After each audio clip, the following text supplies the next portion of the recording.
Good day, everybody, and welcome to another edition of the Military and Foreign Affairs Network. I am your host, the voice of reason. Today, we are continuing our ongoing coverage of the war between the Russian Federation and Ukraine. It's been very active over the last 24 hours with numerous Russian cruise missile and drone strikes taking place upon Kiev. Compounding that, we have seen the Russians allegedly go after the primary system that was launching the Storm Shadow missile.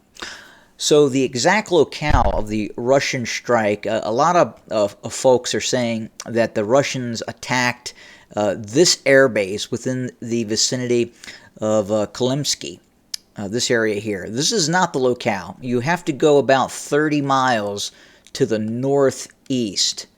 And this is the locale of the Ukrainian Air Force Base that was hit. This is a very large Air Force Base, home to the 7th Aviation Brigade.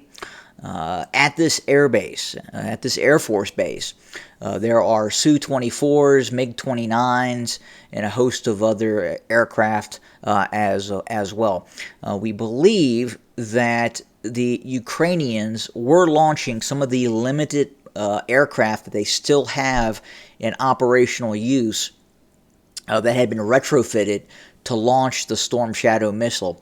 They were launching these aircraft within the vicinity of this airbase.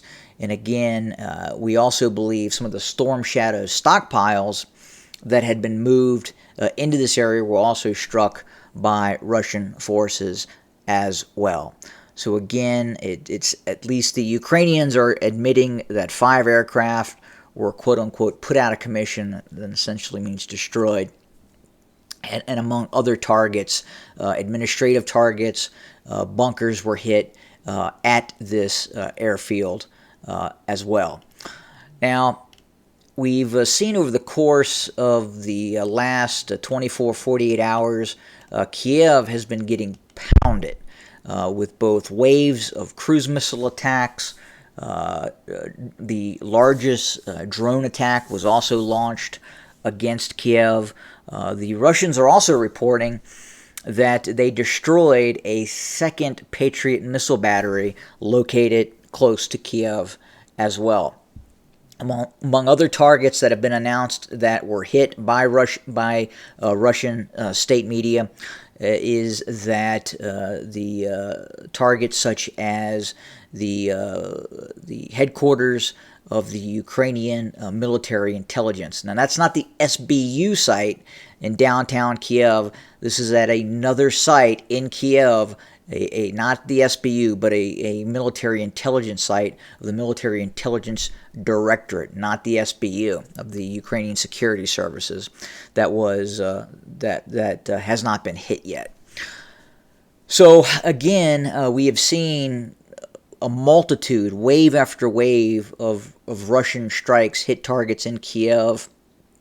We believe the third and final wave of Russian cruise missile strikes probably did the most damage. The Ukrainians were using Patriots and other air defense systems in an attempt to shoot down Russian cruise missiles. But essentially, the Ukrainians have been overwhelmed the last 24 hours by the sheer amount of Russian cruise missiles and drones that have been fired at Kiev over the past 24 hours. We're still hearing that the Ukrainians have or are preparing for some sort of large-scale offensive operation. Again, they are telegraphing this operation in the south. Zaporizhia, south of Orikhiv. Now, is that the locale of this upcoming Ukrainian offensive? Difficult to say. I would say at this point, it's probably the worst kept secret in this military conflict thus far. And that's what leads me to believe there's a possibility that we could see a offensive operation by the Ukrainians in other locales, not necessarily in the south. Again, still very much possible, and I think ultimately, the Ukrainian objective is to sever that land corridor, or at least try to. Do I believe that the Ukrainians are going to be successful in that endeavor? No, I do not. Especially given the fact that they do not have an effective air force. The Russians do have a fairly effective air force that they can bring to bear against Ukrainian forces. That compounded with recent Russian efforts to undermine the capability of HIMARS and some other systems. I believe at this point, the Ukrainians are still considering whether or not to launch this offensive. Look, they're telegraphing that it's going to happen, but ultimately, will it happen? Difficult to say. Now, in Bakhmut, what is going on in Bakhmut? Well, after the Ukrainian military defeat in Bakhmut, the Russians are now reinforcing Bakhmut with regular Russian military units. We're seeing some of those Wagner formations being pulled out, and new Russian actual ground force formations are being brought into this area. If we go to the deep state map, we can look at exactly what Russian formations have been brought in. Again, kind of central Bakhmut, we were seeing a lot of Wagner formations. Wagner's being replaced by the 57th Separate Motorized Rifle Brigade, and that's going to essentially be 3 battalions of Russian motorized infantry with supporting tanks as well. To the south, we have the Russian 4th Separate Motorized Rifle Brigade that has replaced this unit, the 72nd Separate Motorized Rifle Brigade. The 72nd and elements of the Ukrainian military were engaged in some ferocious fighting taking place to the southwest of Bakhmut. And again, Russia has brought in additional reinforcements to kind of give this unit somewhat of a break. Additionally, you have elements of the 106th Guards Airborne Division, the 98th Guards Airborne Division. To the north of Bakhmut, you have the 9th Motorized Rifle Regiment of the 18th Motorized Rifle Division.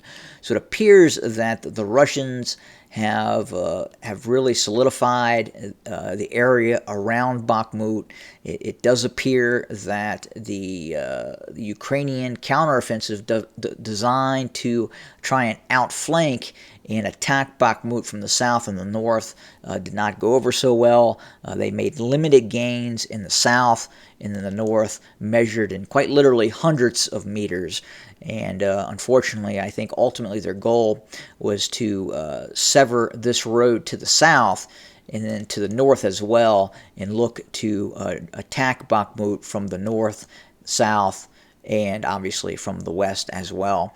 But we essentially still have this pocket of Ukrainian forces that still exist to the west of Bakhmut. They've not completely lined the front line from north to south in a straight parallel line. There still is this pocket to the west of Bakhmut with Russian artillery, Russian multiple launch rocket systems being able to strike the flanks of these Ukrainian forces that are positioned just to the west of Bakhmut. And Russian forces also still have the ability to threaten the flanks with limited maneuver operations to the Ukrainian forces that are facing Bakhmut as well. So this pocket is looking very much reminiscent of the pocket down towards Avdiivka, and then obviously the larger pocket that exists near Seversk as well. And we're going to continue to watch this, as we believe this could be an area when the Russians launch renewed offensive operations. We believe those offensive operations could start in this area to the north, specifically of Seversk, where we've seen numerous Russian motorized rifle airborne units massing in this area. So again, we're going to continue to monitor, continue to report what is happening on the ground. We're watching what's going on in the south, but at the same time, we have to wonder if the Ukrainians, is this all a ruse? Are the Ukrainians capable of launching this large-scale offensive operation? Again, if you look at the amount of equipment in terms of main battle tanks and infantry fighting vehicles that have been handed over to the Ukrainians, it's not a great deal, especially in terms of being able to conduct large-scale maneuver operations. Not a lot of tanks have been handed over to the Ukrainians. They're not operating any M1A1 Abrams as of yet. They're operating a few Challenger tanks and possibly a few Leopard 2 tanks and Leopard 1 tanks, but that's about it essentially. So this offensive operation by the Ukrainians largely would be done with Soviet-era equipment that the Ukrainians still use. But again, we're going to continue to watch and see what happens. And obviously, once and if this operation starts in the south or at some other locale as well, we will definitely start an uptick in our coverage. So again, thank you very much for joining us today. More to come very, very soon. And as always, have a good day.